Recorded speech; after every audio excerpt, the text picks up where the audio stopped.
Ang Magic Realm ay isang mundong may magic kung saan malayang gumagamit ng magic ang lahat bilang bahagi ng kanilang pang-araw-araw na buhay. Ang magic ay pinaniniwalaan na isang regalo mula sa Diyos at ang karunungan nito ay nagpasya ng katayuan sa lipunan ng isang tao sa mundo. Gayunpaman, sa sulok ng mundong ito, sa gitna ng kagubatan, mayroong isang tao na ang pag-iral ay sumasalungat sa natural na kaayusan. Pagkatapos ng pagbubuhat ng ilang bakal ay kumain si Mash ng kanyang paboritong cream puff.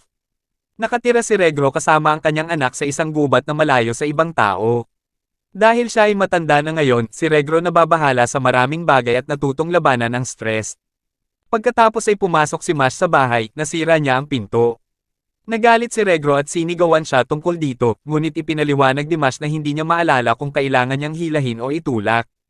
Humingi ng tawad si Mash at ipinaliwanag niya na aayusin niya ito. Kalmado si Regro ngunit nakita niya si Mash na sinusubukang ikabit ang pinto habang nasa maling posisyon. Muli siyang nagalit at sinisigawan siya na nasa maling posisyon ito. Gayunpaman, patuloy na pinipilit ni Mash na idikit ang pinto at tuluyang nasira ito. Matapos kumalma si Regro, tinanong niya si Mash kung natapos na niya ang routine ng pagsasanay ngayon.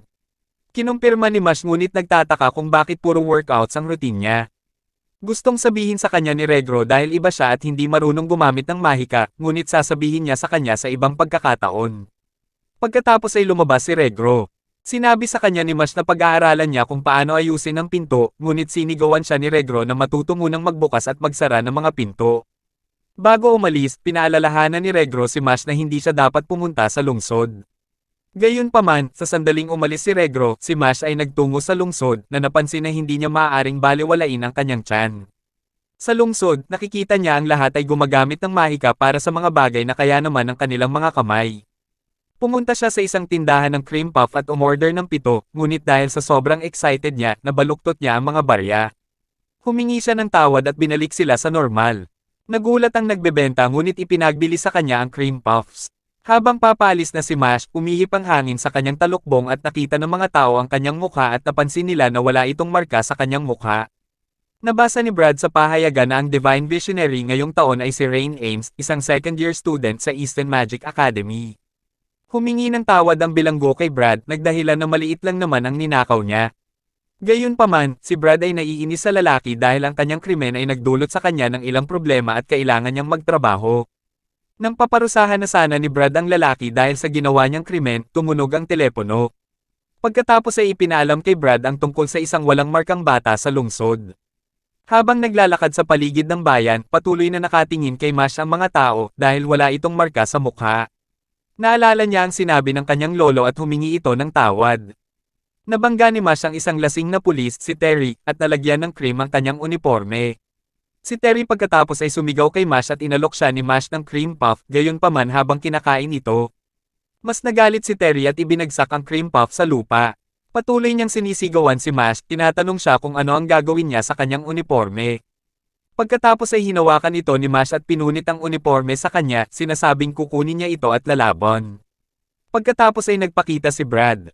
Nang marinig na si Terry ay nagdudulot ng kaguluhan at nakita si Mash, napagtanto niyang siya ang bata mula sa ulat. Gayunpaman, bago siya makapagtanong kay Mash ng anuman, tumakbo si Regro at kinuha si Mash, humihingi ng paumanhin para sa mga ginawa ng kanyang anak. Nakita si Brad ng pagkakataon para ma-promote at lumikha ng isang ibon mula sa mahika upang sundan si Regro.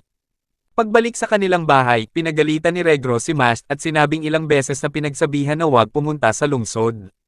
Ngunit nang makita siyang nagsisisi tungkol dito, naramdaman ni Regro na talagang pinagsisihan ni Mash ang kanyang mga aksyon, hindi niya kayang magalit ng matagal. Para sa isang parusa, sinabi niya sa kanya na ulitin ang kanyang gawain sa pagsasanay sa umaga. Tinanggap ni Mash at binigyan ng cream puff si Regro. Habang papalabas si Mash para gawin ang kanyang parusa, nagmamadaling pumasok si Regro para pagbuksan siya ng pinto para hindi ito masira ni Mash. Nag-aalala ngayon si Regro tungkol kay Mash dahil nakita siya ng magical police. Pagkatapos ay napansin niya ang ibon ni Brad sa labas. Pagkaraan ng ilang sandali, dumating sina Brad, Terry at isa pang pulis at binasag ang dingding. Tinanong niya kung nasaan ang batang walang marka. Mabilis na natapos ni Mash ang kanyang pagsasanay at nagpas siyang bumalik upang kumain ng ilang cream puff, kumakanta ng isang cream puff na kanta habang pabalik. Huminto siya sa pintuan na nag-iisip kung kailangan niyang itulak o hilahin, ngunit pagkatapos ay narinig niya si Brad mula sa loob na nakakaalam na itinago ni Regro si Mash. Sinabi ni Brad kay Regro na umunlad sila dahil inaalis nila ang mababang dugo na hindi nakakagamit ng mahika, ay walang pribilehiyong mabuhay. Tinanong niya si Regro kung nasaan si Mash. Pero umarte si Regro na parang wala siyang alam. Sinabi niya kay Regro na ang pagkupkop sa isang taong walang marka ay isang krimen, gayunpaman ay tumanggi si Regro na magsalita kahit na simulang bugbugin siya ni Brad. Naalala ni Regro ang kanyang nakaraan kung paano siya maliitin ang kanyang pamilya at mga amo bilang isang walang halaga at inutil dahil mahina ang kanyang mahika. Nakaramdam siya ng ganap na hindi ka nais-nais at naisip niyang wakasan ang kanyang buhay. Gayunpaman, bago siya tumalon sa kanyang kamatayan, narinig niya ang isang iyak ng sanggol. Nang makitang walang marka ang sanggol, napagtanto niyang inabandona ito dahil walang marka ito at pakiramdam niya ay katulad niya. Habang nakangiti ang sanggol sa kanya, naramdaman ni Regro sa unang pagkakataon sa kanyang buhay na may nangangailangan sa kanya at nanumpa na maging ama ng batang iyon. Sigaw ni Regro kay Mash, sinabihan siyang tumakbo. Pagkatapos ay napagtanto ni Brad na dapat ay nasa malapit pa rin si Mash at sinabihan niya ang kanyang mga tauhan na hanapin siya. Binugbog ni Brad si Regro, sinusubukan siyang tumahimik, ngunit habang patuloy na sumisigaw si Regro, nagpasya siyang gumamit ng magic.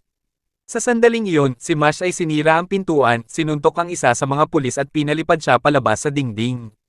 Si Terry ay nakaharap kay Mash. Ngunit muli ay pinunit ni Mash ang kanyang uniforme at sinimulang sampilan siya at pinatalsik siya. Nagtataka si Regro kung bakit hindi tumakbo si Mash at ipinaliwanag ni Mash na ito ay dahil pamilya sila at si Regro lang ang meron siya. Humihingi siya ng paumanhin sa pagiging makasarili, ngunit sinabi niya na dahil nandito na siya, ipapadala niya ang pulis sa impyerno. Tumawa si Brad, iniisip kung paano siya matatalo ni Mash ng walang magic. Naniniwala rin si Terry na walang pagkakataon si Mash at si Brad ay dating nasa security force ng Bureau of Magic at ang mga regular na gumagamit ng magic ay walang laban kanya. Pagkatapos ay sinabi ni Brad na tatapusin niya ang laban sa loob ng 3 segundo at magsisimulang mag-spell. Kinikilala ni Terry ang spell na siyang nagpal-AS sa isang dragon. Pagkatapos ay nagbitaw si Brad ang mahika, isang mapanirang mahiwagang bola kay Mash na nagdulot ng pagsabog. Habang umaalis ang usok, hindi makapaniwala si Brad na nakita niyang sinampal lang ni Mash ang kanyang spell na parang wala lang. Pagkatapos ay naghanda si Brad ng isang mas malakas na spell, ang Nalcampas Diagores, gayunpaman.